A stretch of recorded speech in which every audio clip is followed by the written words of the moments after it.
आज शेयर करूंगी Rakhi moments, sari look and draping history. All my three brothers, Guddu, Puchu and Bubun Dada, very very happy Rakhi. Happy Raksha Bandhan wishes. Stay happy, stay blessed and stay healthy. Hello all, नमस्कार सबको। तो ये थी मेरी Rakshabandhan sari look. Sari से याद आई, आज के एपिसोड कोई रेसिपी नहीं, आइए जान लेते हैं साड़ी ड्रेपिंग स्टाइल की इतिहास। आज के दिन में ट्रेडिशनल इंडियन बंगाली वुमेन जो style of sari draping follow करती है उसका नाम है Brahmika style of sari draping, wherein the sari comes in a set with a stitched petticoat and a stitched blouse. In this style of sari draping, the loose end of the sari goes over the left shoulder and is secured by a brooch. This style of sari draping has received social acceptance to participate in public life. पर क्या आपको पता है उस हस्ती का नाम जिन्होंने साड़ी ड्रेपिंग स्टाइल को रेवोल्यूशनाइज किया था? अगर हम 200 साल पीछे जाए तो जरूर नोटिस करेंगे कि जो स्टाइल ऑफ साड़ी ड्रेपिंग तब फॉलो की जाती थी वो आज से काफी डिफरेंट। बेसिकली कोई definite sari draping style follow नहीं होती थी।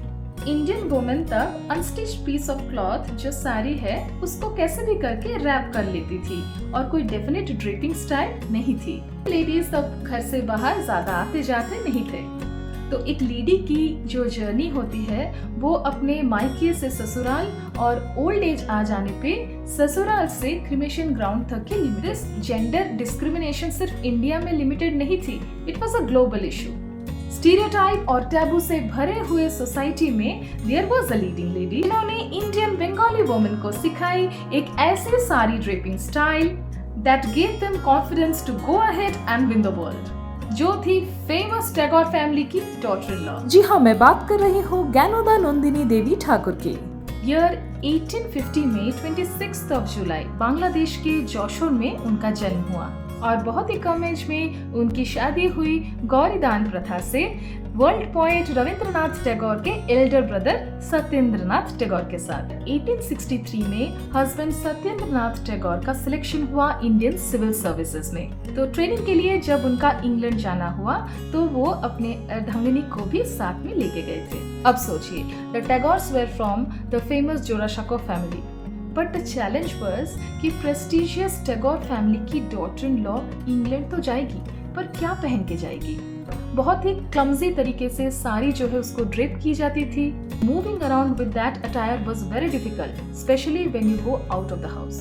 टैगोर्स के लिए बहुत ही अनएक्सेप्टेबल थी ब्रिटिश वुमेन की ड्रेसिंग स्टाइल को फॉलो करना। एक बार हुआ यूं कि कुछ काम के सिलसिले में सत्येंद्रनाथ टैगोर को ट्रैवल करना पड़ा मुंबई, तो उनके साथ ज्ञानोदा नंदिनी देवी ने भी मुंबई विजिट किया। वहाँ पे वो इंस्पायर्ड हुए थे पारसी साड़ी ड्रेपिंग स्टाइल से, जहाँ पे साड़ी को राइट शोल्डर के ऊपर से ड्रेप की जाती थी। तो पारसी, गुजराती और वेस्टर्न स्टाइल को कंबाइन करके और Parsi style of sari draping को थोड़ा सा मॉडिफाई करके ज्ञानोदा नंदिनी देवी ने फाइनली एक साड़ी ड्रेपिंग स्टाइल का आविष्कार किया। इस स्टाइल ऑफ साड़ी ड्रेपिंग में सारे साड़ी के प्लीट्स जो है वो शिफ्ट हो गए from the right to the left. इसका तो यही रीजन था कि मोस्टली हम सारे काम हमारे राइट हैंड से करते हैं, तो राइट हैंड के एरिया को फ्री रखना बहुत ही जरूरी है। नॉट ओनली दिस, साड़ी के साथ पहनने के लिए लेस्ड जैकेट भी उन्होंने इंट्रोड्यूस किया that marks the origin of the concept of blouse to be worn with sari. इस साड़ी ड्रेपिंग स्टाइल को using newspaper ads Jnanadanandini Devi ने काफी सोशलाइज भी किया और वो सिंगल हैंडेडली बंगाली वुमेन को इस ड्रेपिंग स्टाइल की ट्रेनिंग भी दिया करती थी। इंडियन बंगाली कल्चरल प्राइड और वुमेन एम्पावरमेंट के लिए ये बहुत ही सिग्निफिकेंट स्टेप थी। शुरू में तो ब्राह्मण समाज में सारी औरतें इस ड्रेपिंग स्टाइल को एक्सेप्ट किया। कुछ समय के बाद across the wider Bengali population इसको बहुत ज्यादा पॉपुलरिटी मिली। Whenever you carry a sari, make sure that you carry it with pride and always remember the leading lady who made it possible, Gyanoda Nandini Devi. So that was the story for today. Please don't forget to like, share and subscribe to my channel. मिलते हैं अगले blog में। Thank you so much for watching.